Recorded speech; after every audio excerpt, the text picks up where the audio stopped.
इस्लाम चाहता है कि खलीफत बन जाए, खलीफत विल बी इस्लामिक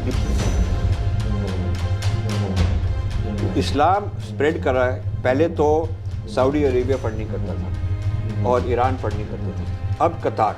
हो सकता है अगले 10-20 साल में शरिया लॉ आ जाएगा इंग्लैंड में, हो सकता है। और फिर जो नेटो है, नेटो में एक इस्लामिक रिपब्लिक नेटो में भी होगा और उनके पास न्यूक्लियर वेपन्स भी हैं, तो फिर क्या होगा? India should have a Hindutva deep state. Hindu government ना भी हो तो basic army, police, raw, national security वाले जो थिंक टैंक, कोर्ट्स, लॉ ये हैं, ये डीप इंफ्रास्ट्रक्चर, मीडिया, ये हिंदू हो जाए तो फिर कोई जैसी भी गवर्नमेंट आए ठीक रहेगा। ये इसको डीप स्टेट बोलते हैं। अब ये डीप स्टेट ने ही बांग्लादेश की गवर्नमेंट को चेंज किया। सोरस वगैरह है, they are very Marxist type people.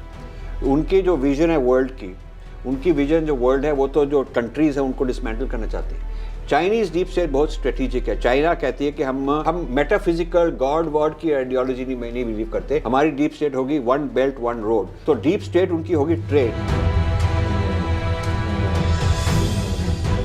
मैंने सर्च किया हिंदू फोबिया तो 0 हिट्स मिले। इस्लामोफोबिया के कितने मिलियन हिट्स मिले। हिंदू फोबिया यूनिवर्सिटीज़ में है, हिंदू फोबिया पॉलिसीज़ में है, स्कूल्स में है, मीडिया में है। तो बहुत कॉम्प्लिकेटेड है। ट्रम्प वो चाइना के अगेंस्ट है और वो अमेरिका फर्स्ट जो कह रहा है कि अपनी जो देश की नेशनलिज्म है वो नेशनलिस्ट आदमी है। वो सिर्फ ये देखते हैं हर इशू में मेरे को जो मेरे कंट्री के लिए चाहिए वो चाहिए। कई चीज़ें हम ट्रम्प से सीख सकते हैं इंडिया में। एक तो वो सारी ब्यूरोक्रेसी को डिसमेंटल कर रहे हैं, गवर्नमेंट को री इन्वेंटिंग द अमेरिकन स्टेट, री इन्वेंटिंग कि क्या हमारी अमेरिका है क्या। ये इतना बड़ा रेवोल्यूशन ट्रम्प कर रहा है कि यदि वो सफल हो गया, he will be one of the greatest president.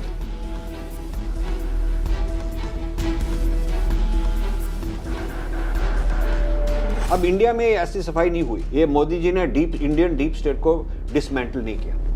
Indian secular और pro minority, anti Hindu, Hinduphobic deep state जो रही है वो वैसी की वैसी है। लोग समझते थे JNU is not the serious problem. Ashoka university more serious, IIT Bombay, IIT Madras, they are more serious left wing. Modi को ट्रम्प ज़्यादा जरूरी है, ट्रम्प को मोदी भी जरूरी है, पर इतना ज़्यादा जरूरी नहीं है। डॉलर को नीचे करेंगे तो चाइनीज़ करेंसी बढ़ेगी और हमारी रुपये नहीं बढ़ेगी, चाइनीज़ करेंसी बढ़ेगी।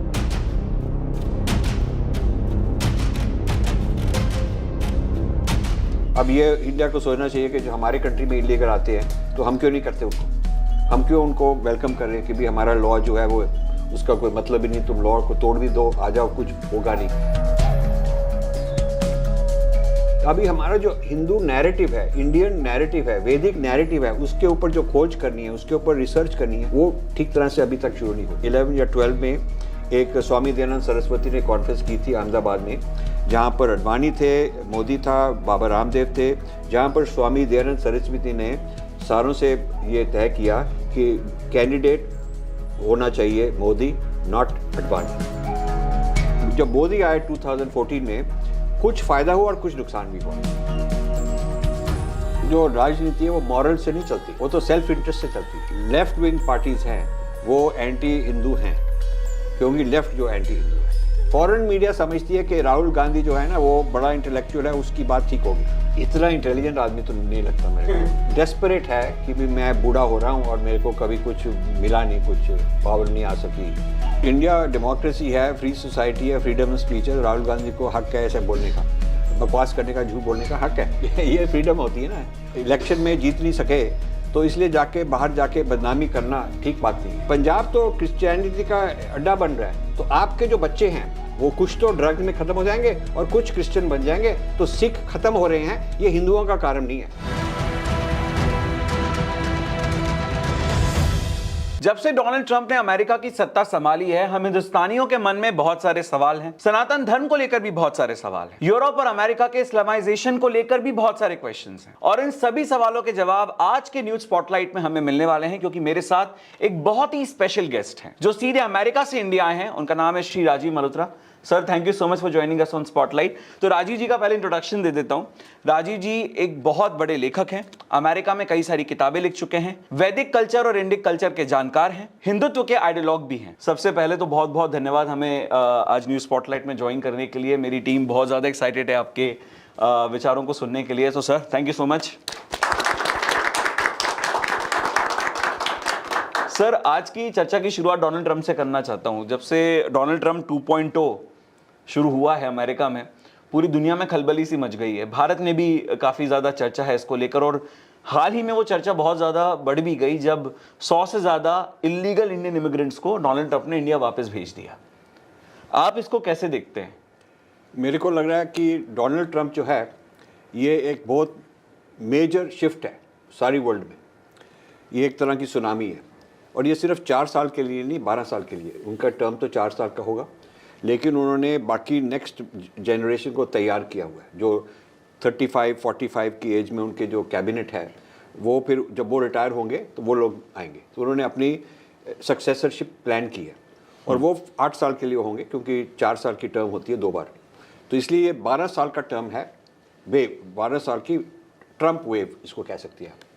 तो इसलिए इंडिया को ये बहुत सीरियसली देखना पड़ेगा कि क्या है ट्रंप वेव, और ये इसकी पहचान बिल्कुल सिंपल नहीं है, बिल्कुल बहुत कॉम्प्लिकेटेड है ट्रंप।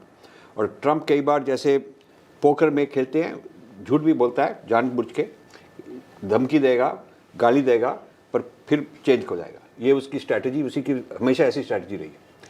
तो जब वो कहता है कि मैं पैनामा कनाल को खरीद लूँगा, इसका मतलब वो खरीदे हुए नहीं, पर वहाँ पर मिलिट्री बेस बन जाएगा।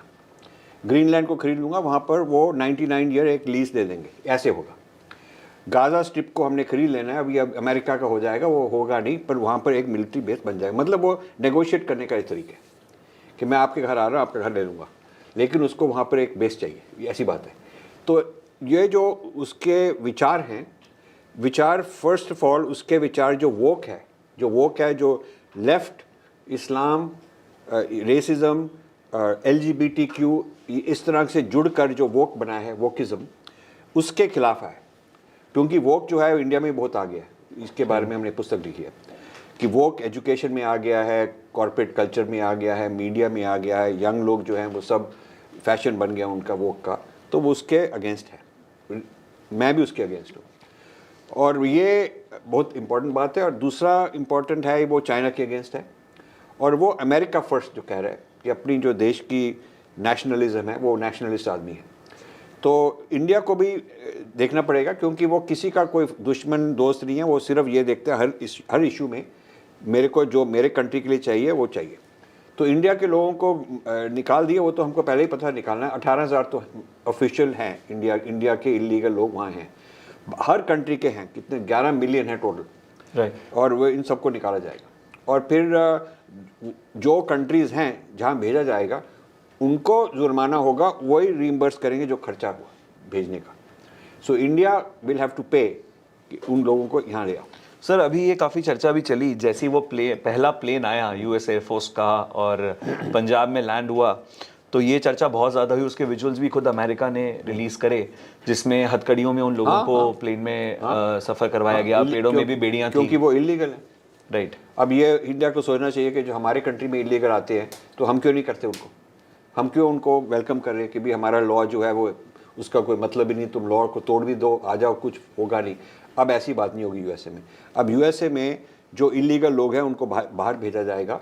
कुछ मतलब इतने सारे 11 मिलियन को तो नहीं भेज सकते, पर आगे से लोग नहीं आ सकेंगे। और ये मैसेज, ये उसका तरीका है कि ऐसे लोगों को मैसेज होना चाहिए कि देखो इस तरह से, ये जानबूझ के उनकी वो वीडियोज़ लेके आए कैसे उनको हथकड़ियाँ लगी हैं, ताकि लोगों को पता लगे कि ये बड़ी डेंजरस चीज़ है कि वहाँ जाके स्मगल करके चले जाओ।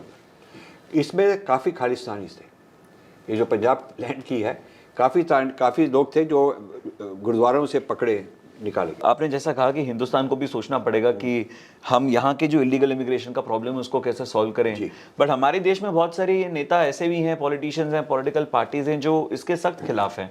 इनफैक्ट वो तो इस प्लेन के भी खिलाफ हैं कि देखिए इन 104 लोगों को वापस भेज दिया अमेरिका ने, मोदी जी क्या कर रहे हैं। तो क्या ये वो सपोर्टर नहीं है जो इलीगल इमिग्रेशन को सपोर्ट कर रहे हैं? एक्चुअली वो बेस तैयार कर रहे हैं कि कल को अगर इंडिया रोहिंग्या के खिलाफ कार्रवाई करता है तो एक बेस बन जाएगी यार, इलीगल इमिग्रेशन को हटाना नहीं चाहिए, थोड़ा ह्यूमेन होना चाहिए नहीं, पर उस चीज़ इंडिया के को लिए। देखो, कई कई चीज़ें हम ट्रम्प से सीख सकते हैं इंडिया में। एक तो वो सारी ब्यूरोक्रेसी को डिसमेंटल कर रहे हैं। अब इंडिया मोदी ब्यूरोक्रेसी के अगेंस्ट नहीं जा सकता। अभी तक तो उसने ब्यूरोक्रेसी को चैलेंज भी नहीं किया। हाँ, ब्यूरोक्रेसी जो है डीप स्टेट की तरह वो चला रही है इंडिया। तो अमेरिका में जो डीप स्टेट है, जो उनकी ब्यूरोक्रेसी है, कोई भी डिपार्टमेंट हो, उन सबको तोड़ फोड़ कर निकाला जा रहा है ताकि वो आधे रह जाए या 1/3 कम हो जाए। तो ये भी इंडिया सीख सकता है कि हर डिपार्टमेंट को एफिशिएंट होना पड़ेगा। DEI जो डाइवर्सिटी, एक्विटी, इंक्लूजन है और वोकिज्म है, जो जिसको हम कोटा बोलते हैं, वो वहाँ से तोड़ा जा रहा है कि मेरिट के बेसिस पे आना चाहिए। मेरिट के बेसिस पर ही आगे का अपना कंट्री बढ़ेगा। अब आप सपोज कोटे के साथ क्रिकेट टीम लगाएं तो वो हार जाएगी ना हमेशा। आप कोटे के साथ आप मिलिट्री लगाएं कि हमको इतने सोल्जर्स इस तरह के चाहिए, मेरिट के बेसिस पर ना चलें, हाँ, तो फिर तो हारेगा ही। मतलब कोई भी किसी भी एरिया में आप कंपटीशन करना है तो आपको मेरिट के हिसाब से लोगों को हायर करना है। सर आप जो कह रहे हैं, इस बयान के बाद हिंदुस्तान में बहुत बवाल हो जाएगा, क्योंकि लोग कहेंगे कि राजीव मल्होत्रा जी इस आरक्षण के खिलाफ हैं, कोटे के खिलाफ हैं। और आपको भी ये बात पता है कि जो आरक्षण वो कोटे के खिलाफ जाता है, फिर उसका पॉलिटिकल दुर्गति होना तय है। तो मेरे को चाहिए नहीं कुछ पॉलिटिकल। लेकिन प्रॉब्लम ये है, जो लोग पिछड़ी जाति के हैं या जो अंडर प्रिविलेज्ड हैं, उनको हेल्प करनी चाहिए। कोटा करेंगे तो कोटा तो बहुत लेट लाइफ में आता है ना, उसको बचपन से हेल्प करनी चाहिए। अब देखिए, जो स्कूल में नालायक है उसके नंबर ठीक नहीं है, पर कोटा के हिसाब से उसको कॉलेज में IIT में डाल दें तो वो पढ़ेगा लिखे, वो उसके दिमाग में वो सब्जेक्ट आएगा ही नहीं, क्योंकि उसको जो बैकग्राउंड है वो उसकी बैकग्राउंड नहीं है। लेकिन आप किंडरगार्टन से इस बच्चे को अच्छी तरह से पढ़ाओ, और जो जहाँ वो लोग पढ़ते हैं वहाँ पर स्कूल अच्छे क्वालिटी के हों, टीचर्स अच्छे क्वालिटी के हों, टीचर्स की सैलरी बढ़ाओ, ताकि वहाँ पर जो स्टैंडर्ड है, जो विलेजेस का स्टैंडर्ड है, जो झुग्गी झोंपड़ी में स्कूल हैं वहाँ पर जो स्टैंडर्ड है वो ऊंचा उठाओ। तब वो जब 12वीं क्लास पास करेगा वो अपने आप ही मेरिट के हिसाब से ही IIT में आ जाएगा। तो ये मेरा सोल्यूशन है। इसमें बुरी बात क्या है? नहीं, बिल्कुल नहीं सर। हाँ, बुरी बात क्या है? जो कोटे वाले हैं वो कह रहे हैं कि किंडरगार्टन से 12th तक तो उसका कोई फायदा, कुछ को पढ़ाओ ही ना। वो तो ऐसे गरीब स्कूल में जाएगा और वहाँ पर उसको गलत सिखाएंगे, कुछ खास सीखेगा नहीं। जब वो 12th ग्रेड में से निकलेगा तो उसको कोटे के साथ आगे डाल दो। ये तो जुगाड़ हुआ ना। तो वो जो कोटा सिस्टम है जुगाड़ सिस्टम है। जो मैं कह रहा हूँ, वो जो प्रॉब्लम है उसका जो जड़ है, जड़ पर जाके प्रॉब्लम को सॉल्व करो। वो मतलब बचपन से सॉल्व करो। राइट। सर आपने ट्रम्प एडमिनिस्ट्रेशन के साथ क्लोजली अभी रिसेंटली काम किया है, ट्रम्प 2.0 में। ऐसा कहा जाता है, और ट्रम्प का खुद का ट्रैक रिकॉर्ड भी ऐसा है कि बड़े अनप्रेडिक्टेबल टाइप के आदमी है वो जानबूझ के। हाँ, और नेशनलिस्ट हैं बहुत है। हमारे जो प्राइम मिनिस्टर है उनकी भी जो इमेज है वो नेशनलिस्ट है और अनप्रेडिक्टेबल भी है, कि मोदी क्या कर देंगे किसी को पता नहीं है। फिर चाहे वो सर्जिकल स्ट्राइक हो, एयर स्ट्राइक हो, उनके जो फैसले हैं वो ऐसी हैं कि कोई गेस नहीं कर पाता। तो इन दोनों की जो पर्सनैलिटी है उसमें आप किस तरीके की सिमिलैरिटी देखते हैं ट्रम्प और मोदी की? तो इस वक्त मोदी को ट्रम्प ज़्यादा ज़रूरी है, ट्रम्प को मोदी भी ज़रूरी है, पर इतना ज़्यादा ज़रूरी नहीं है। क्योंकि इंडिया को बिना US की हेल्प से चाइना से बचने का बहुत मुश्किल है। चाइना में टेक्नोलॉजी बहुत है, वेपन्स बहुत हैं, अभी और आएंगे, बहुत आएंगे वेपन्स। कितनी सबमरीन्स, कितने एयरक्राफ्ट कैरियर्स, कितने हाइपरसोनिक। इंडिया ने थोड़ा सा रशिया से लिया है, कुछ फ्रांस से लिया है, कुछ USA से लिया है, कुछ ब्रिटेन से लिया है, कुछ कहाँ से लिया, इसराइल से भी लिया है। लेकिन जो चाइना है, चाइना का ज़्यादातर तो उनकी अपनी इंडिजिनस टेक्नोलॉजी है और US के मुकाबले की है। तो ये इंडिया का बहुत खतरा है, इसलिए इंडिया को USA की ज़रूरत है, USA को भी इंडिया की ज़रूरत है। अब कई प्रॉब्लम्स ऐसे हैं जो इंडिया को नहीं डिस्कस करनी चाहिए। फॉर एग्जांपल, ये जो H1B वीज़ा है, बहुत लोग कह रहे हैं कि H1B वीज़ा है, जाओ उसको नेगोशिएट करो, हमको वीज़ा चाहिए। ये वो तो भीख मांगने की बात है ना। लेकिन सपोज इंडिया के भी हमको आप देना चाहते हैं H1 दो, नहीं देना चाहते ना दो। तो ये तो काम तो माइक्रोसॉफ्ट का है, ये काम फेसबुक का है, ये काम अमेज़ॉन का है। जो कॉर्पोरेट हाईटेक कॉर्पोरेट लोग हैं ये वो लड़ेंगे, हमको लड़ने की जरूरत भी नहीं, क्योंकि ये लोग तो उनको लिए चाहिए। तो हम अपनी कमज़ोरी दिखाते हैं जब हम कहते हैं कि हमको इसको H1 दे दो, ऐसे कि वो काबिल आदमी नहीं है तो उसको भीख चाहिए। ऐसे नहीं करना चाहिए। India should not negotiate an H1। India should say कि जो भी कॉर्पोरेट अमेरिका का नेगोशिएट करती है गवर्नमेंट से, उनके पास तो बहुत पावर है। जो कॉर्पोरेट अमेरिका, उनके पास तो बहुत ही पावर है। तो वो ट्रम्प से जुड़े हुए हैं, वो डिस्कस करेंगे कि हमको इतने लाख H1B चाहिए, वो काम करेंगे। इंडिया को ये काम नहीं करना चाहिए। इंडिया को तो जो अलग चीज़ें हैं वो करनी चाहिए। जैसे बांग्लादेश, इंडिया को कहना चाहिए कि बांग्लादेश पाकिस्तान चाइना के पास चला गया, कि उन लोगों ने मिलकर ये मिलिट्री कू करवाया और ये बांग्लादेश में मोहम्मद यूसुफ को ले आए। तो ये जो क्लिंटन का आदमी है, इंडिया को कहना चाहिए ट्रम्प को कि इसको निकाल कर नई गवर्नमेंट होनी चाहिए और इंडिया और यूएसए मिलकर वहाँ पर कुछ सिक्योरिटी अरेंजमेंट कर सकते हैं। अब यूएसए को भी वहाँ पर बेस चाहिए और यूएसए को वहाँ बेस चाहिए। अब इंडिया को सोचना होगा कि यूएसए का बेस है, उसका फ़ायदा है कि नुकसान है। फ़ायदा भी हो सकता है, नुकसान भी हो सकता है, लेकिन नेगोशिएट कर सकते हैं कि शायद जॉइंट बेस हो। ऐसे भी हो सकता है कि जॉइंट बेस हो सकता है ना, कि आप वो एक आइलैंड है सेंट मार्टिन आइलैंड, वो चाहते हैं वहाँ मिलिट्री बेस, तो इंडिया और यूएसए मिल ये भी प्रपोज इंडिया कर सकती है। इस तरह से इंडिया को चाहिए कुछ ऐसी प्रपोजल्स हों। और एक और भी हो सकता है कि ये जो यूएसए को अफगानिस्तान, ट्रम्प कह रहे हैं वो जो बगराम बेस था वहाँ नहीं छोड़ना चाहिए था, क्योंकि वो वर्ल्ड में सबसे लार्जेस्ट एयरफोर्स बेस था यूएसए का, और छोड़ दिया बाइडन ने, वो नहीं छोड़ना चाहिए था। अब उसको वहाँ पर उस एरिया में काफ़ी लड़ाई है, ये ईरान के साथ, ये वो, उसको कोई बेस चाहिए, जरूर चाहिए वहाँ। इंडिया को चाहिए ये जो पाकिस्तान है ना, उसमें से आपको एरिया कार्व आउट कर सकते हैं, आप एरिया कार्व आउट कर सकते हैं, क्योंकि पाकिस्तान, ये जो अफ़गानिस्तान है, अफ़गानिस्तान और इंडियन ओशन, अरेबियन ओशन के बीच में पाकिस्तान जो लैंड है ना, उसमें एरिया कार्व आउट कर सकते हैं, क्योंकि जो वहाँ के लोग हैं वो लोग भी पाकिस्तान के साथ, बलूचिस्तान पूरा तो इतना, वो तो बहुत बड़ी बात है, लेकिन बलूचिस्तान कुछ हिस्सा निकल सकता है। यूएसए को ऐसे प्रपोजल देने चाहिए। यूएसए हमेशा कहते हैं कि आप 100,000 1 लाख सोल्जर्स हमको दे दो, हम वहाँ भेजना चाहते हैं। अफगानिस्तान में भी वो मांग रहे थे कि हमको 100,000 सोल्जर्स चाहिए। इंडिया को चाहिए कि देखो, आप जब जॉइंट मिलिट्री बेस लगाएंगे इंडिया और यूएसए का ये बांग्लादेश में, और वहाँ बलूचिस्तान का एक हिस्सा निकालेंगे, वहाँ पर भी कुछ हो सकता है। आप ऐसे कुछ करें। अब ये करने वाला ट्रम्प, हिम्मत तो है, कोई ऐसा प्रेसिडेंट नहीं हुआ जो ऐसी बात भी कर सकता है, उसमें हिम्मत तो है। यदि इंडिया कहे भी देखो ये चीजें तुम करो, तो हम भी अपनी सोर्सेज लगाने के तैयार हैं। सर प्रॉब्लम है ना कि इंडिया के लिए अमेरिका पे भरोसा करना बड़ा डिफिकल्ट है। जो ट्रैक रिकॉर्ड इस रिलेशनशिप का, इंडो यूएस रिलेशनशिप का, उसका ट्रैक रिकॉर्ड बड़ा खराब है। लेकिन अमेरिका किसी और की तोड़ फोड़ करने में बहुत अच्छा है, फिर दोबारा डेवलप करने में अच्छा नहीं है। अब देखो, वियतनाम में तोड़ फोड़ तो कर दी ना, अब इराक में भी कर दी, अफगानिस्तान में भी कर दी, अब ये इजराइल के साथ मिलकर गाजा में भी कर दी। तो तोड़ फोड़ तो कर सकता है अमेरिका, ये तो आप मानेंगे ना, लेकिन उसके बाद क्या होता है वो नहीं कर सकता।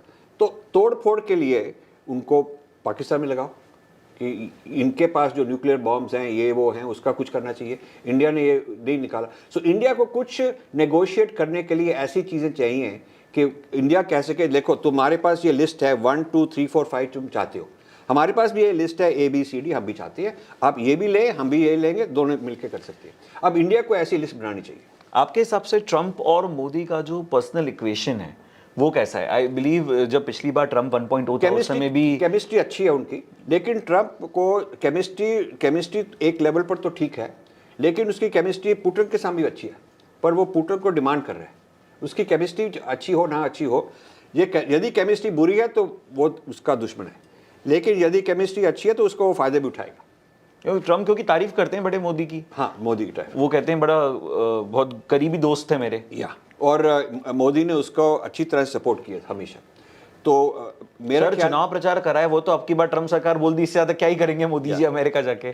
सो अब ये ऐसे है कि इंडिया और ये ट्रम्प मोदी का काफ़ी अच्छा है, मतलब काफ़ी अच्छा चांस है, लेकिन जो इंडियन गवर्नमेंट है उनको ये नेगोशिएट करने के लिए ये तैयारी के साथ जाना चाहिए कि वो लोग काफ़ी कुछ मांगेंगे।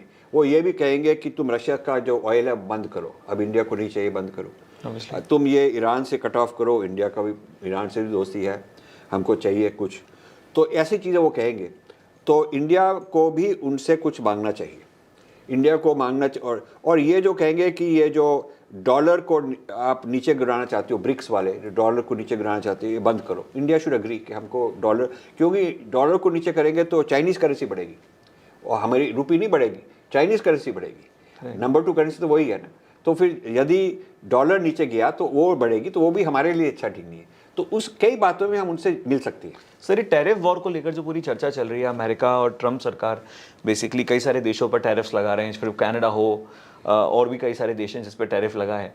भारत को क्या इस टैरिफ वॉर से कोई खतरा है? है खतरा, लेकिन भारत ने पहले ही कह दिया कि हम तो ये चीज़ें जो अमेरिकन आता है गुड चीज़ें आती हैं उन पर टैरिफ जो लगाए हैं, बहुत ज़्यादा टैरिफ्स हैं। इंडिया ने अमेरिका के ऊपर बहुत सारे टैरिफ्स लगाए, customs duty, import duty, tariffs वगैरह लगाए हुए हैं। तो अब इंडिया को भी वो कम करना चाहिए, क्योंकि ये नहीं हो सकता है हम वहाँ पर 50% लगा रहे हैं, 100% लगा रहे हैं कई चीज़ों का, मोटरसाइकिल्स पर। क्या बात है ये कोई?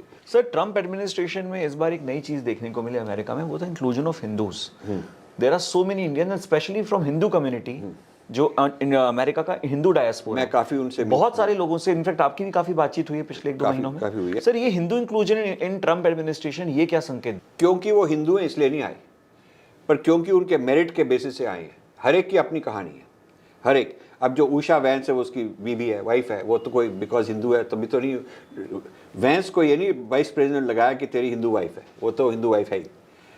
कैश पटेल है हिंदू, पर वो इतना वफादार है ट्रम्प का, he is very capable man. वो मैं चाहता हूँ नंबर 1 वो आ जाए अमंग ऑल द जितने भी हैं।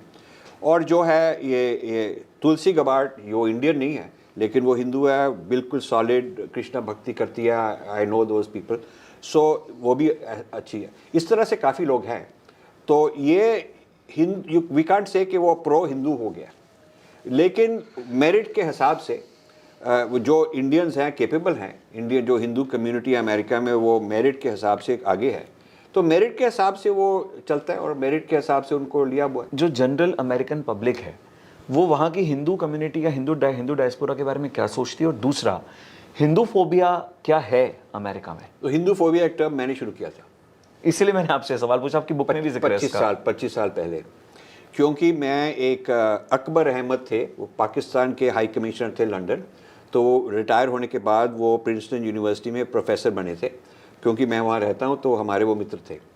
तो 1-2 साल रहे, फिर वो चले गए वाशिंगटन। तो एक दिन वो कह रहे थे कि मैं थोड़ा लेट ही आऊँगा क्योंकि हम एक बुक रिलीज़ कर रहे हैं इस्लामोफोबिया के बारे में। तो मैंने कहा वो इस्लामोफोबिया क्या चीज़ होती है? तो उन्होंने मुझे समझाया कि जो इस्लाम के अगेंस्ट है वो इस्लामोफोबिया है, और हम एक उसके बारे में एक बुक रिलीज़ कर रहे हैं। तो फिर मैंने सोचा कि ये तो हिंदूज़ का भी प्रॉब्लम है। तो फिर मैंने सर्च किया हिंदू फोबिया, तो 0 हिट्स मिले। इस्लामोफोबिया के कितने मिलियन हिट्स मिले, उसकी तो चर्चा होती थी, हिंदू फोबिया के बारे में चर्चा ही नहीं होती थी। अब ये जो वर्ड है हिंदू फोबिया, शायद किसी 18th सेंचुरी में, किसी ने 19th सेंचुरी में यूज़ किया होगा, लेकिन वो उस वक्त पॉपुलर वर्ड नहीं था, ये इसकी करेंसी नहीं थी, it was not in circulation. तो फिर मैंने हिंदू फोबिया बात शुरू की और इतनी बदनामी हुई। तो हिंदू फोबिया है, ना हो तो मैंने अपनी पूरी लाइफ वेस्ट की है, इसका मतलब ऐसे बोलने के लिए। हिंदू फोबिया यूनिवर्सिटीज़ में है, हिंदू फोबिया पॉलिसीज़ में है, स्कूल्स में है, मीडिया में है। अमेरिका में इस्लामोफोबिया को लेकर ज़्यादा खतरा महसूस होता है या फिर इस्लामोफोबिया के जो इस्लामोफोबिया ऑर्गेनाइज ज़्यादा है, मतलब इस्लामोफोबिया के विरुद्ध, इस्लामोफोबिया के लॉज अगेंस्ट इस्लामोफोबिया के इस्लामोफोबिया नहीं होना चाहिए, वो जागृति मुस्लिम में बहुत है।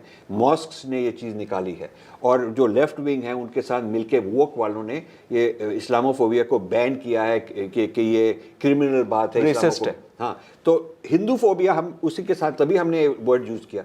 कई लोग कहते हैं हिंदू फोबिया नहीं यूज़ करना चाहिए, कोई और वर्ड यूज़ होना चाहिए। तो मैंने हमेशा ही कहता हूँ कि क्योंकि इस्लामोफोबिया की बहुत वैल्यू, बहुत डिस्कशन है, तो हम उसको जोड़कर हिंदू फोबिया करेंगे तो वो डिनाई नहीं कर सकते, उसको भी इंक्लूड करना पड़ेगा। तो ये हमारी स्ट्रैटेजी है। सर इंडिया में भी ये परसेप्शन है कि पिछले 10-11 साल से ना खुद को हिंदू कहने पे लोगों को गर्व होने लगा है। हाँ। 10-11 साल पहले खुद को हिंदू कहने में लोगों को शर्म आती अमेरिका थी, में बचते कहते थे, अमेरिका पूछते थे तुम्हारा रिलीजन क्या है, तो कहते थे साउथ एशियन। इंडियन लोग, हम साउथ एशियन है, वो जैसे कोई इट्स नॉट अ रिलीजन, ऐसे लोग बोलते थे। या कहते थे ऑल रिलीजन द सेम, या कहते थे आई एम सेक्युलर। ये कोई रिलीजन की नाम नहीं है। जब मोदी आए 2014 में, कुछ फ़ायदा हुआ और कुछ नुकसान भी हुआ। मोदी के पहले 20 साल कितना कुछ हमने किया, तो वो जो वेव थी उसके कारण ही मोदी आया। मोदी जो आया, एक तो राम मंदिर का कॉज था, इस तरह के कई कॉज थे। तो जब 2014 में हम मोदी मिले थे, 2011 या 12 में एक स्वामी दयानंद सरस्वती ने कॉन्फ्रेंस की थी अहमदाबाद में, जहाँ पर अडवाणी थे, मोदी था, बाबा रामदेव थे। तो वहाँ पर मुझे इनवाइट किया था, कीनोट एड्रेस साधुस के सामने कीनोट एड्रेस मैंने दिया था, और वो यूट्यूब पे है, आप देख सकते हैं।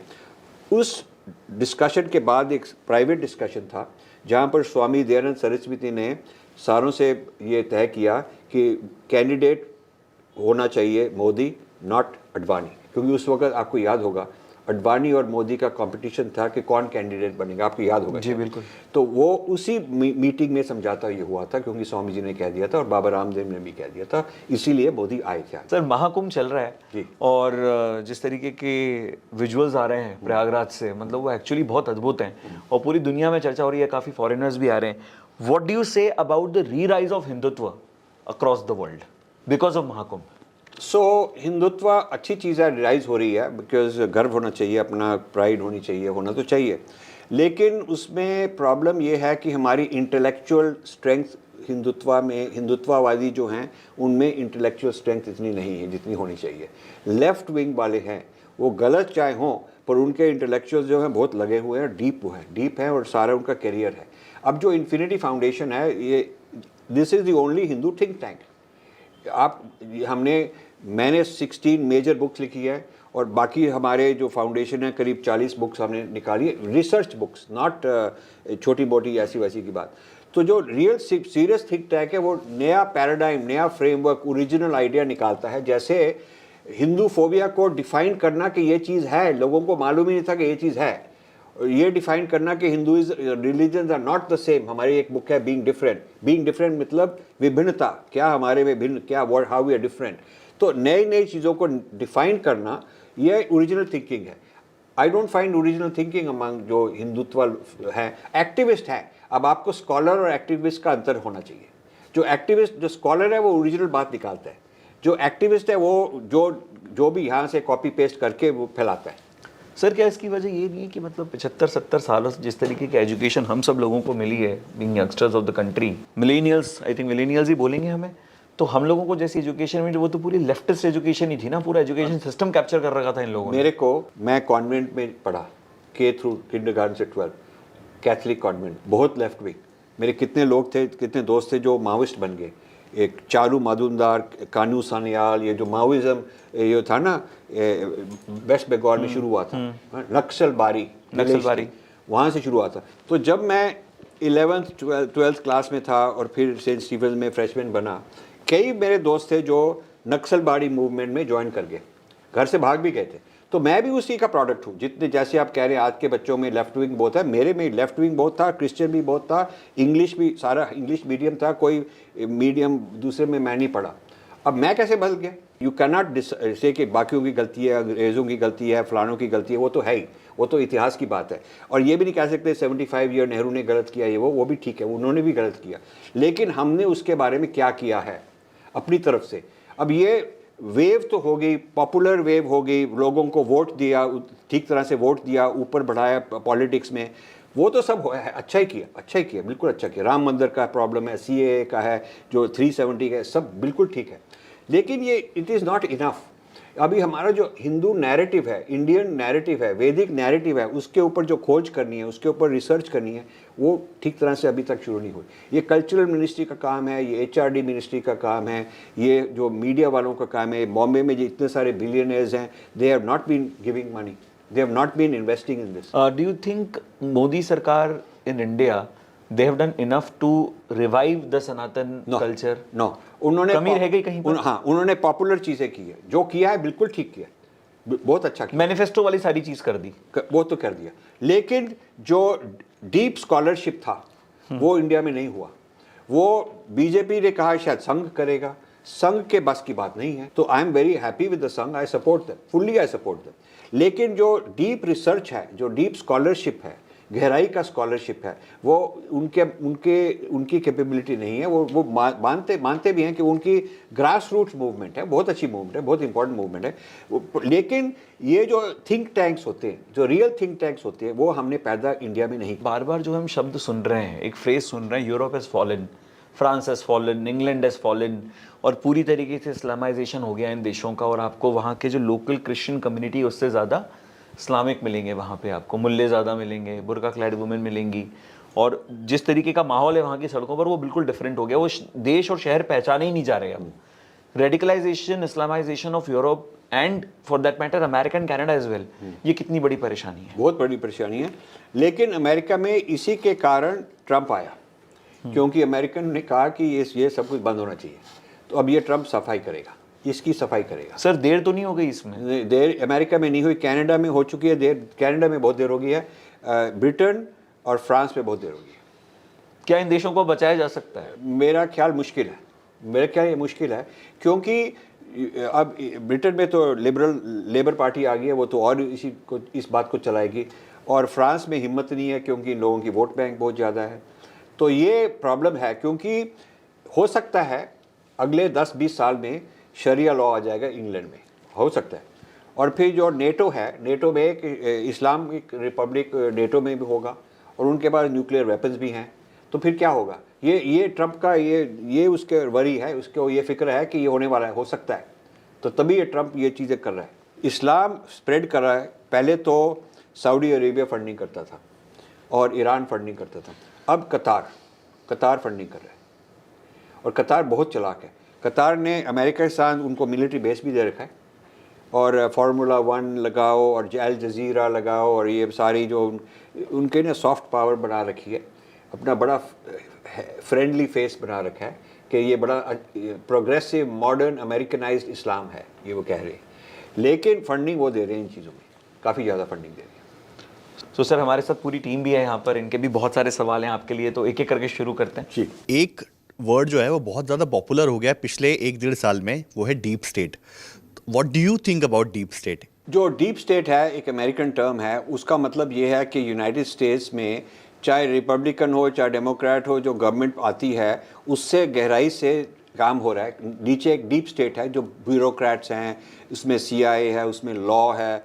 ये जो लोग हैं उनकी आपस में कंस्पिरेसी है, वो दुनिया को चला रहे हैं, और उसके पीछे जॉर्ज सोरोस है। तो ये एक तरह की लेफ्ट विंग कंस्पिरेसी है, जिसमें बहुत अमीर लोग भी हैं। पियर ओमिदियार जो इंडिया में बहुत बड़ा उसका नेटवर्क था, हमने उसको एक्सपोज किया, वो बंद हो गया। हमने अपनी book snakes in the Ganga में एक्सपोज किया था, और अब उसने कहा कि अब इंडिया में और इन्वेस्ट नहीं करूँगा। तो इस तरह के कई बिलियनियर्स हैं जो बड़े लेफ्ट विंग उनकी आइडियोलॉजी है, और वो दुनिया को डिसमेंटल तोड़फोड़ करना चाहते हैं। उन्होंने ये चीज़ों इन ऐसे लोगों को US कांग्रेस में भी फंडिंग भी दी है, जो लेफ्ट विंग वाले हैं। तो ये एक तरह की लेफ्ट विंग कंस्पिरेसी जो गवर्नमेंट वहाँ की चला रही है, हिडन अंडर सरफेस के नीचे, उसको डीप स्टेट बोलते हैं। अब ये डीप स्टेट ने ही बांग्लादेश की गवर्नमेंट को चेंज किया था। अब देखिए, बहुत प्रोवोकेटिव स्टेटमेंट मैं बोल रहा हूँ ताकि फिर लोग मेरे पीछे भी आ सकते हैं। तो प्रोवोकेटिव स्टेटमेंट है, India should have a Hindutva deep state. Okay, इसका मतलब चाहे हिंदू गवर्नमेंट ना भी हो, तो basic army, police, raw, national security वाले, जो थिंक टैंक, कोर्ट्स, लॉ ये हैं, ये डीप इंफ्रास्ट्रक्चर, मीडिया ये हिंदू हो जाए, तो फिर कोई जैसी भी गवर्नमेंट आए ठीक रहेगा। ये इसको डीप स्टेट बोलते हैं। ट्रंप किस तरीके से खिलाफ है और तोड़ना चाहते हैं इस डीप स्टेट के पूरे नेटवर्क को? आपको सच में लगता है कि जब इतनी अंदरूनी तरीके से जड़ तक पहुंच गया डीप स्टेट अमेरिका में, ट्रंप सफल हो सकते हैं? हो सकते हैं। और ये तोड़-फोड़ में काफ़ी लोगों को पेन होगी, काफ़ी सफरिंग होगी, काफ़ी लोग अनएम्प्लॉयड हो जाएंगे, काफ़ी डिसरप्शन होगी। लेकिन उसका मतलब ये है, आपको सारे घर बिल्डिंग को आप तोड़-फोड़ करके दोबारा बनाना चाहते हैं। ये गवर्नमेंट को reinventing the American state, reinventing कि क्या हमारी अमेरिका है क्या। ये इतना बड़ा रेवोल्यूशन ट्रंप कर रहा है कि यदि वो सफल हो गया, he will be one of the greatest presidents. जैसे टेडी रूजवेल्ट था। मतलब अमेरिकन हिस्ट्री में कितने प्रेसिडेंट्स हो चुके हैं, लेकिन कुछ ऐसे थे जिनके impact lasted for generations. Trump could do that.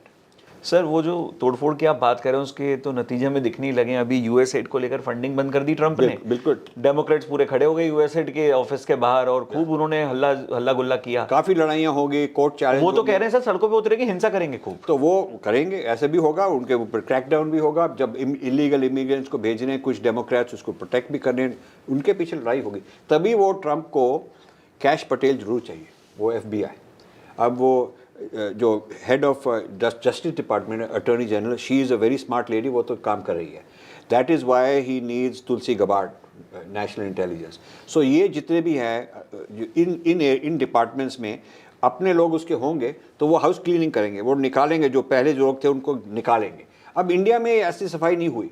जो इंडिया में जो भी पहले थे लोग आईएएस में, आईएफएस में, वो अभी भी हैं. किसी को निकाला नहीं, किसी को यहाँ वहाँ नहीं किया. ये मोदी जी ने इंडियन डीप स्टेट को डिसमेंटल नहीं किया. इंडियन सेक्युलर और pro minority, anti Hindu, Hinduphobic deep state जो रही है वो वैसी की वैसी है. ये प्रॉब्लम. आपके हिसाब से do you think George Soros is the main guy behind deep state, US deep state? I think there are many others. George Soros was one of the more visible person. अब ये जो ओमी दियारा है, he is more rich. He is young man. He is originally from Iranian background. वो ये जो deep state है, ये जो सोरस वगैरह है, they are very Marxist type people. उनकी जो विजन है वर्ल्ड की, उनकी विजन जो वर्ल्ड है वो तो जो कंट्रीज है उनको डिसमेंटल करना चाहते हैं. क्योंकि मार्क्सिज्म में they want a one global state. जानते हैं ना, जैसे ये खलीफत is the Islamic deep state. इस्लाम चाहता है कि खलीफत बन जाए. खलीफत will be Islamic deep state. तो ऐसे मार्क्सिज्म की अपनी डीप स्टेट है. एक ज़माना था जब Christianity wanted to create a whole Christian world. हाँ, सारे world should be Christian. Church was suppose to rule the world. Catholic church was ruling the world before ये जो प्रोटेस्टेंट्स आए और वहाँ पर लड़ाई हुई. यूरोप को तो रूल करते ही थे ना, तो वो उनकी एक तरह की क्रिश्चियन डीप स्टेट मानी जा सकती है. तो डीप स्टेट है, उसकी एक आइडियोलॉजी होती है और उसी के बेसिस पर, उसी फाउंडेशन के ऊपर बाकी गवर्नमेंट किंग्स वगैरह को अलाउ कर देते हैं. लेकिन जो डीप स्टेट है वो तो रहेगी. चाइनीज़ डीप स्टेट बहुत स्ट्रेटेजिक है. चाइना कहती है कि हम ये पॉलिटिकल, हम मेटाफिजिकल गॉड वॉड की आइडियोलॉजी नहीं बिलीव करते. हमारी डीप स्टेट होगी वन बेल्ट वन रोड.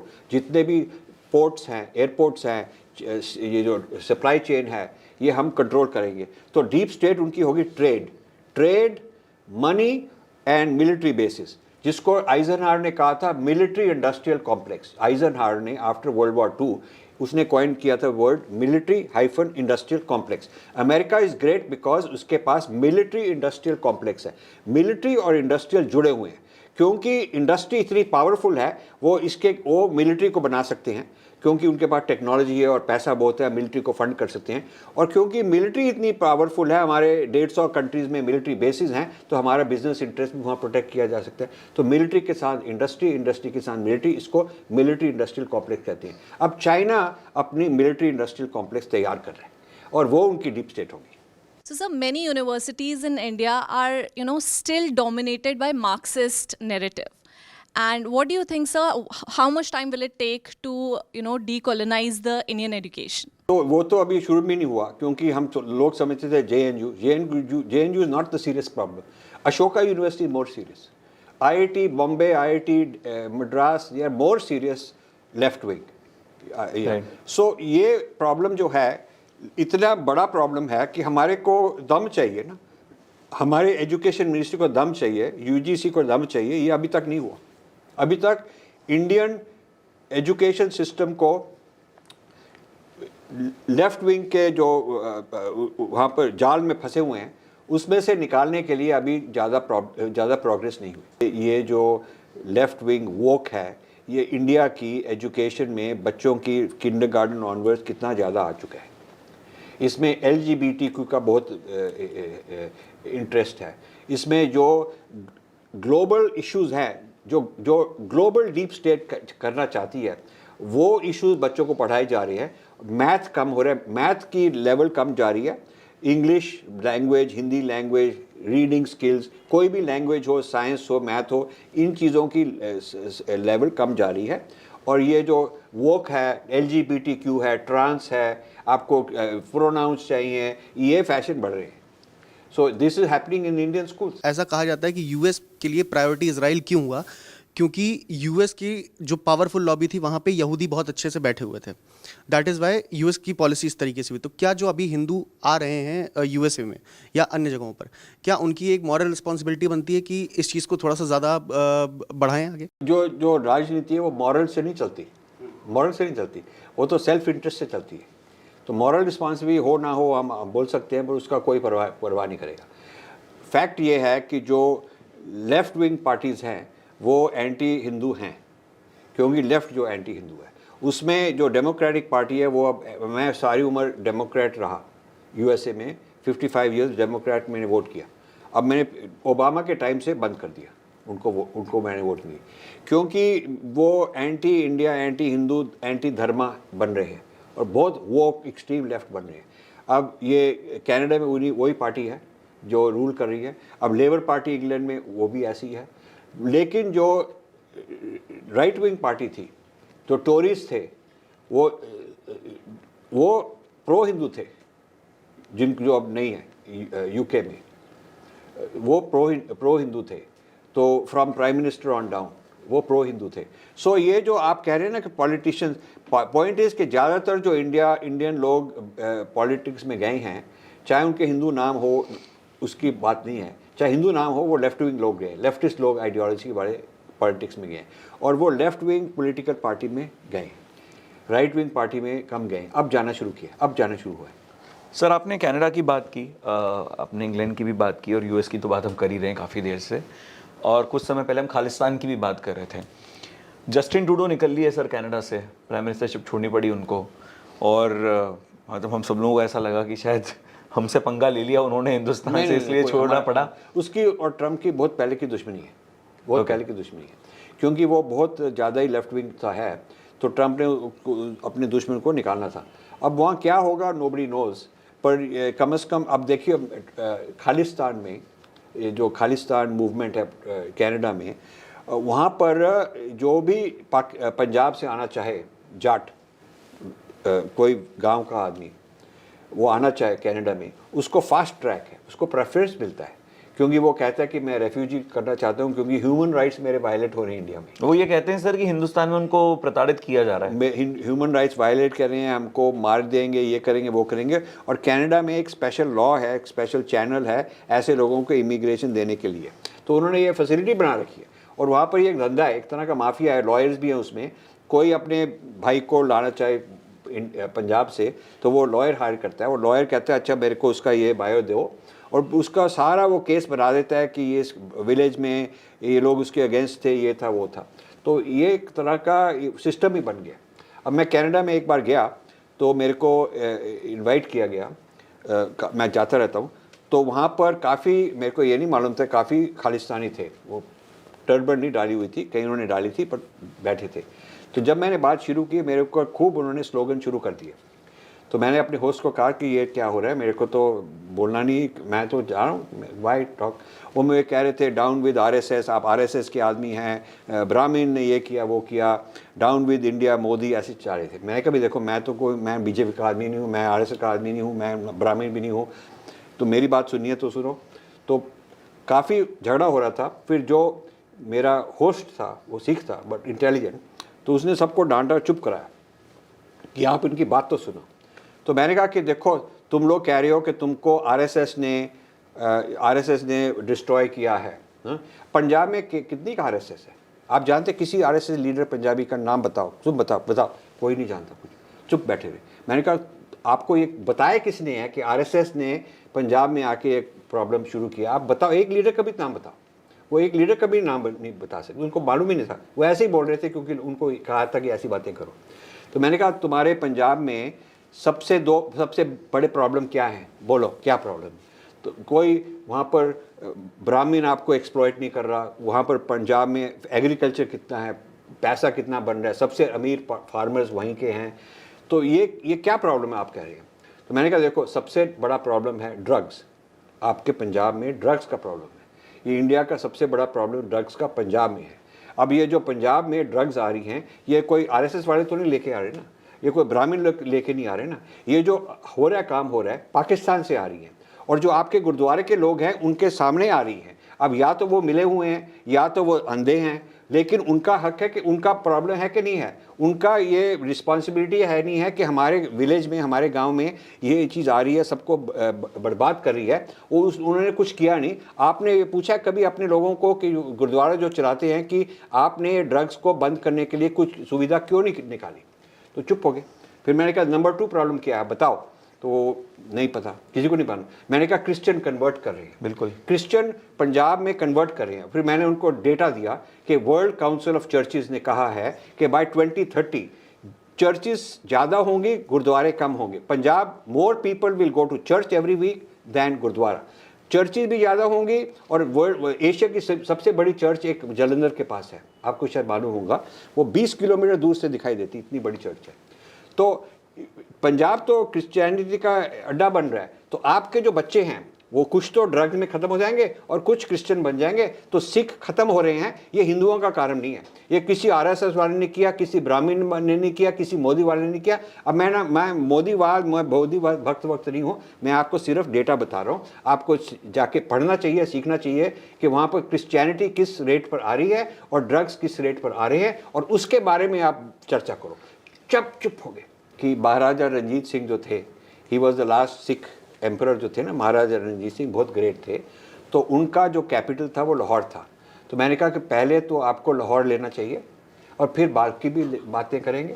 पहले आप पाकिस्तान जाकर लाहौर को खालिस्तान बना दो, देन यू कैन डिस्कस। तो ये बातें ऐसे कहेंगे तो वो लोग चुप हो जाती है। सर अभी भी बहुत सारे जो पश्चिमी बुद्धिजीवी हैं, जो मीडिया हाउसेस हैं, वो कहीं ना कहीं आज भी इंडिया को बहुत ही नेगेटिव लाइट में पोर्ट्रे करने की कोशिश करते हैं।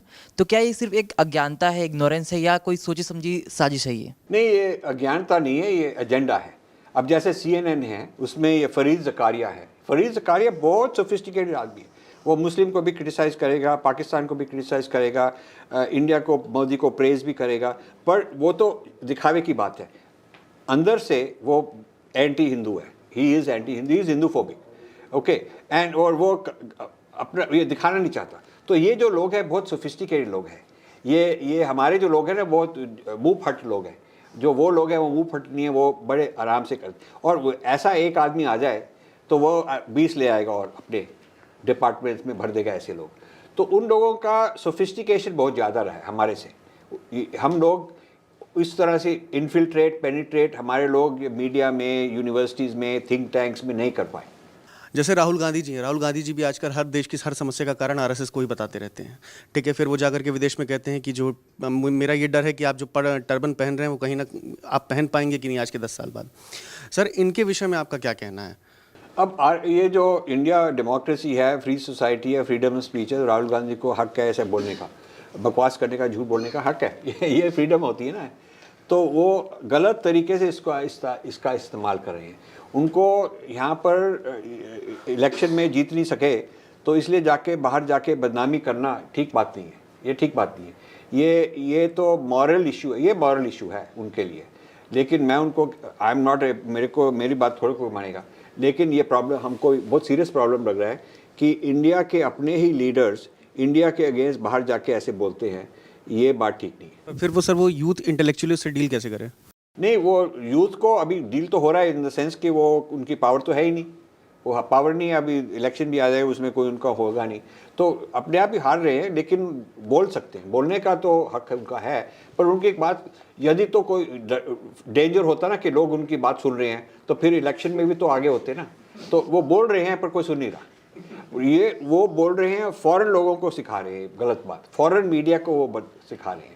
फॉरेन मीडिया समझती है कि राहुल गांधी जो है ना वो बड़ा इंटेलेक्चुअल है, उसकी बात ठीक होगी। सर आजकल राहुल गांधी पिछले 1.5 साल से लगातार एक शब्द जहां जाते हैं वहां बोलते हैं, और वो है जातिगत जनगणना, कास्ट सेंसस।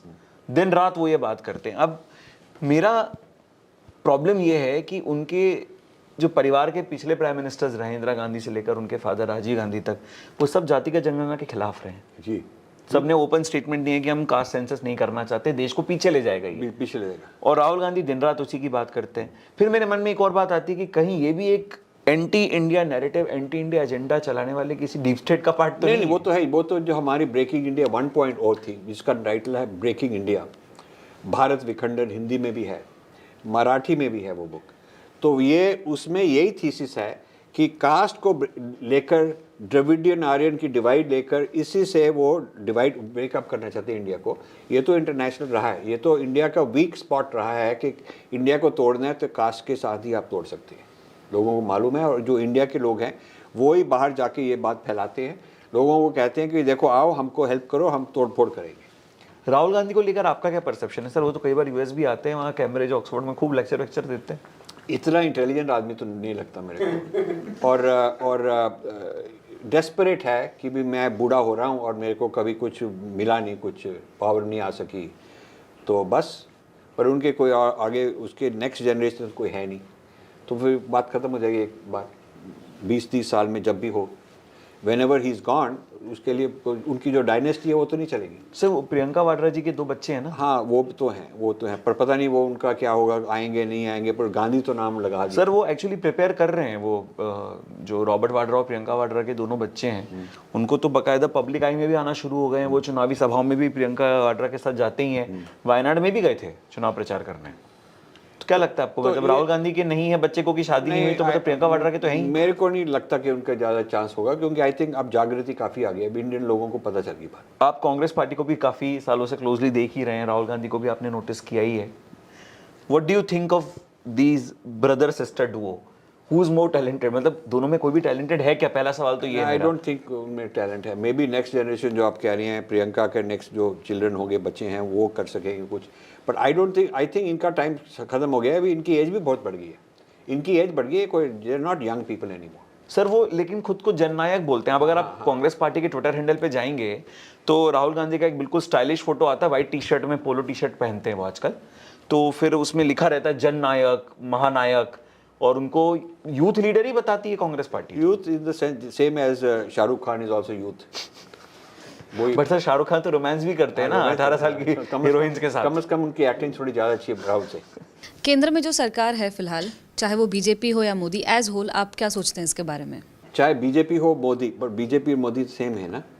तो मैं समझता हूँ कि बीजेपी कांग्रेस से कंपैरेटिवली 100 टाइम्स बेटर है। कितने टाइम्स बेटर है? लेकिन मेरे को ये डिसअपॉइंटमेंट है कि 10 साल में काम तो बहुत अच्छा किया, काफ़ी कुछ किया, बट मेरी उम्मीद है, मेरे को उम्मीद थी कि और भी कुछ करेंगे। जो कल्चर डिपार्टमेंट है, जो इंडियन नैरेटिव डिपार्टमेंट है, जो स्कॉलरशिप का, थिंक टैंक्स का डिपार्टमेंट है, इसमें वो उन्होंने कोई ऐसे इंसान नहीं पकड़े जो ऐसी चीज़ कर सके वो, क्योंकि इसके लिए नया तरीके का टैलेंट चाहिए और उनके पास नहीं है। संघ के पास, बीजेपी के पास उनके वर्कर्स हैं, उनके पास थिंक टैंक का इंटेलेक्चुअल कैपेबिलिटी नहीं है, वो कहीं और से लेनी पड़ेगी और वो बाहर से लोगों को नहीं लाना चाहते। यहाँ का जो एक्चुअली लोकल लेफ्टिस्ट मीडिया जो था, जो हमारा एंटी इंडिया बातें ज़्यादा करता है, जिसको मैं अपनी भाषा में बोलता हूँ लिबरल लेफ्टिस्ट जो मीडिया, उनका ये कहना था कि हिंदू नैरेटिव फेल हो गया 2024 के लोकसभा नहीं, वो तो नहीं। आप खुद मेरा देखो क्या हो रहा है। वैसे भी हिंदू नैरेटिव तो बहुत स्ट्रांग हो गया। अब हिंदू नैरेटिव को सपोर्ट करने के लिए यदि आप सॉलिड इंटेलेक्चुअल नैरेटिव नहीं लगाएंगे उसके नीचे, और ये जो इन्फ्लुएंसर्स हैं, ऐसे लोग हैं, यही चलाते जाएंगे, तो फिर वो थोड़ी देर के बाद हिंदू नैरेटिव भी फिजल आउट हो जाएगा। तो अब इतना नैरेटिव बढ़ गया है, तो इसके नीचे कुछ दम होना चाहिए, सब्सटेंस, कंटेंट होनी चाहिए, फाउंडेशन होनी चाहिए, और उसके लिए आपको बहुत अच्छे स्कॉलर्स चाहिए। वो हमारे लोग नहीं ला रहे। सर थोड़ी देर पहले आप इंडेक्स की बात कर रहे थे, तो मुझे याद है कि जो ये इंडेक्स होते हैं, world hunger index, world freedom index, happiness index, इनकी क्या क्रेडिबिलिटी आपकी राय में? इसको मैं कहता हूँ कॉलोनाइजेशन बाय इंडेक्स। आजकल इंडेक्स कॉलोनाइज कर रहा है आपको। मतलब आपको वैसे फ्रीडम है, आपके कोई कॉलोनियल पावर तो है नहीं, यू आर फ्री कंट्री, लेकिन आप ये विदेशी इंडेक्स है, चाहे वो हॉलीवुड का ऑस्कर इंडेक्स हो, चाहे नोबेल प्राइज़ का इंडेक्स हो, कि भी अब मोदी जी भी नोबेल प्राइज़ चाहते हैं, अब श्री रविशंकर भी नोबेल प्राइज़ चाहते हैं। मतलब उनके पीछे जा रहे हैं, जो वो उनके मुताबिक ऐसा हमको बिहेव करना चाहिए ताकि वो हमारे से खुश हो जाएं। इंडेक्स तो यही होता है ना। इस तरह से वो जब अपना इंडेक्स लगा देते हैं और हमारे लोग उसको मान देते हैं, तो फिर वो हम एक तरह के कॉलोनाइज हो जाते हैं। What do you think of the next ideological battle the Hindus must be prepared for in the upcoming decade? ये जो एक तो AI प्रॉब्लम बहुत क्रिएट करेगा, लेकिन वो एक तरह की पावर है। आप वो तरह की, जैसे न्यूक्लियर पावर है, एक तरह की पावर है, वो भी जैसे बिजली पावर है, वो भी एक तरह की इंटेलेक्चुअल पावर है, जिसको हम हार्नेस करें, जिसको कंट्रोल करें, उसको यूटिलाइज करें, तो हम आगे बढ़ सकते हैं। तो अभी तक तो जो चैट जीपीटी वाले हैं, इस तरह की चीज़ें हैं, वो लेफ्ट विंग से जुड़े हुए हैं। आप उसमें कोई हिंदू क्वेश्चन पूछो, आप उसको पूछो कि tell me about Krishna's, Shri Krishna's relationship with women, तो वो खूब कहते हैं कि he had this love affair, he had so many wives, ये वो फलाना बोलते हैं. फिर then you ask the same question कि tell me about the personal relationships of Prophet Mohammed, तो it says I am not allowed to give this answer. Yes. Jesus Christ, तो it says this is outside my knowledge. तो ये हमने बहुत कुछ किया है और कंप्लेन भी किया है इन चीज़ों के बारे में. तो जो बायस है हमारे विरुद्ध, हमारे अगेंस्ट जो बायस है, ये बहुत स्ट्रॉन्ग बायस है ये आर्टिफिशियल इंटेलिजेंस में. क्योंकि वो जो जैसे आप किसी बच्चे को जिस तरह की ट्रेनिंग दोगे, जिस तरह के स्कूल में डालोगे, उसी तरह के उसके विचार होंगे. तो आर्टिफिशियल इंटेलिजेंस भी एक तरह का बच्चा है, उसको ट्रेनिंग देनी पड़ती है, न्यूरल नेटवर्क को ट्रेनिंग देनी पड़ती है. और ये जो ट्रेनिंग दी है, ये विकीपीडिया की ट्रेनिंग है, न्यूयॉर्क टाइम्स की है, वॉशिंगटन पोस्ट की है, ये जो लिबरल लेफ्ट विंग आइडियोलॉजीज़ है वहाँ की ट्रेनिंग दी है. और उसके मुताबिक जो it is not good for us, हमारे लिए वो इतनी अच्छी ट्रेनिंग नहीं है. तो ये आर्टिफिशियल इंटेलिजेंस को कंट्रोल करना, हमारी तरफ ले आना आइडियोलॉजिकली, ये अभी हमारे कंट्री में शुरू नहीं हुई बात. हम लोग AI इंजीनियर्स पैदा कर रहे हैं और वो AI इंजीनियर्स माइक्रोसॉफ्ट की टेक्नोलॉजी बढ़ा रहे हैं, फेसबुक की बढ़ा रहे हैं, गूगल की बढ़ा रहे हैं, अमेजॉन की बढ़ा रहे हैं, इंडिया की नहीं बढ़ा रहे. सर अब तो मोदी सरकार लाई है AI पॉलिसी और इस बजट में भी इसकी घोषणा करी. पॉलिसी लाई है. एक तो जो बजट है बहुत थोड़ा है compare to world level budget, बहुत थोड़ा बजट है, बहुत कम बजट है. वो दुनिया के जो कंट्रीज़ का बजट है उसमें टॉप 5 में भी नहीं है, इतना कम है. और चाइना की लीड है 20 साल की, अब इस लीड को आगे जाना. और फिर आप ये समझे कि ये किस तरह से बजट यूज़ हो रहा है. बजट यूज़ हो रहा है कि हम H1B वीज़ा के लिए लोगों को AI ट्रेनिंग दे देंगे और हमारी इतनी फ़ौज बनेगी AI की ताकि बाहर जाके वो नौकरी ले सके. तो इससे इंडिया का फ़ायदा थोड़ी है. H1B बंद कर दें, इंडिया का फ़ायदा रहेगा, क्योंकि फिर यहाँ आके रहेंगे और यहाँ टेक्नोलॉजी बढ़ाएंगे, इंडिया की टेक्नोलॉजी बढ़ाएंगे. सर ये सवाल एक्चुअली काफ़ी लोगों के मन में है कि हु आफ्टर मोदी. हाँ. योगी आदित्यनाथ को अगर आपने फॉलो करा, उनका नाम बहुत चल रहा है. उनका नाम चल रहा है. मे बी और कुछ और भी ऐसे कल्ट फॉलोइंग नहीं होनी चाहिए. जैसे आइडल वर्शिप है कि भी वो तेंदुलकर के बाद कौन आएगा, एक ही आएगा, फिर उसके बाद कौन आएगा. ये जो आइडोलेट्री है ना, जिसको एक भेड़ चाल, ये नहीं होनी चाहिए. आपके पास 20, 30, 50, 100 लोग होने चाहिए. यू शुड हैव 100 पीपल जो सॉलिड लीडर्स हैं. आपस में उनके कंपटीशन भी होना चाहिए. ऐसा होना चाहिए. इट शुड नॉट बी कि अब ये है, अब सब उसकी भक्ति करेंगे, अब जो कहेगा वो मानेंगे. It should not be like that. हमारा जो हिंदू धर्म है उसमें आर्ग्यूमेंट करने का बहुत है एम्फोसिस. आर्ग्यू करो, क्रिटिसाइज करो, अपने को भी सेल्फ क्रिटिसाइज करो, अपने विचार को पहचानो, अपनी सेल्फ इंक्वायरी करो. ऐसा हिंदू, ये स्ट्रांग है, ये स्ट्रेंथ है हमारे फेथ में. ये नहीं कि एक वो भगवान है और एक लीडर है, वो भी भगवान ही है, उसकी पूजा करेंगे, कोई उसके अगेंस्ट बोल नहीं सकता, कोई उसको क्रिटिसाइज नहीं कर सकता. वो हिंदुइज्म की, दैट इज़ नॉट द ताकत ऑफ हिंदुइज्म. तो भारतीय जो दुनिया में जगह जगह रह रहे हैं, वो भारत को ग्लोबली कैसे, आपको क्या लगता है क्या रोल प्ले कर रहे हैं वो? काफ़ी लोग तो अपनी कमाई में लगे हुए हैं, लेकिन जब इंडिया आते हैं कहते हैं हाँ हम इंडिया के लिए करेंगे, वो करेंगे. वो चाहते हैं कोई इनाम मिल जाएगा हमको, कोई पोजीशन मिल जाएगी, कोई प्रोजेक्ट मिल जाएगा. ऐसे बोलने के लिए तो ठीक है, लेकिन वो सेल्फिश हैं, अपना चला रही. आज से 35 साल पहले मैंने सब कुछ छोड़ दिया कि मैंने 1 रुपया भी नहीं कमाना, क्योंकि मैं इस काम में फुल टाइम लगूंगा, क्योंकि मैंने काफ़ी कमा लिया और उससे ज़्यादा कमाने की ज़रूरत नहीं. और मैंने सोचा था कि 5 साल में ही कितने लोग और आ जाएंगे मेरे साथ. कोई नहीं आया. सब लोग अपने अपने लगे हुए हैं यहाँ वहाँ, पर कभी कभी आएंगे, कुछ बातचीत कर देंगे, यहाँ थोड़ा सा दान दे देंगे, मंदिर बना देंगे, कुछ ऐसी बात शो ऑफ करने के लिए. बहुत लोग हैं हमारे पास. एक तो ये बात आपको समझनी पड़ेगी, क्योंकि वो हिंदू हैं और वो बोलते हैं ऐसी बातें, डजंट मीन कि वो रियली हिंदुइज्म के लिए बहुत लगे हुए हैं. उनको अपना कुछ चाहिए, अपनी पोजीशन चाहिए. आप वो अपने लिए आगे बढ़ना चाहते हैं. वो हिंदुइज्म की सेवा नहीं कर रहे, हिंदुइज्म उनकी सेवा कर रही है. वो हिंदुइज्म को इस्तेमाल कर रहे हैं, यूटिलाइज कर रहे हैं, फ़ायदा उठा रहे हैं. एक तो ये आपको होना चाहिए. दूसरा आपको मालूम होना चाहिए कि वो भी लेफ्ट विंग, राइट विंग, कोई सिख पॉलिटिक्स में लगा हुआ है, कोई दलित पॉलिटिक्स में लगा हुआ है, कोई कहता है कि सब रिलीजन सेम होते हैं, सेक्युलर बना हुआ है. तो जैसे इंडिया में लोग हैं वैसे विदेश में भी लोग वैसे ही लोग हैं. तो वो भी सारे एक तरह के लोग नहीं है. जैसे कोई आपको कहे इंडिया में कैसे लोग हैं, तो आप कहेंगे भी बहुत तरह के लोग हैं. तो वही लोग जो बाहर जाते हैं वो भी बहुत तरह के लोग हैं. Thank you so much sir. I believe हम सबके सवालों के जवाब मिले and it was a very enlightening conversation. बहुत अच्छा. I enjoyed. बच्चे, these are very good people. मेरे को बहुत आनंद आया.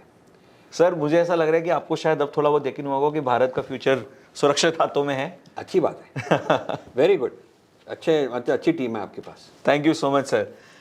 तो ये थे Rajiv Malhotra ji. Sir thank you so much for joining us on Spotlight. Thank you, and I believe जब भी आप नेक्स्ट मुंबई आए और भारत आए तो एक बार फिर से हम इस तरीके का कॉन्वर्सेशन, क्योंकि मैं हर साल एक नई पुस्तक निकालता हूँ, हर साल।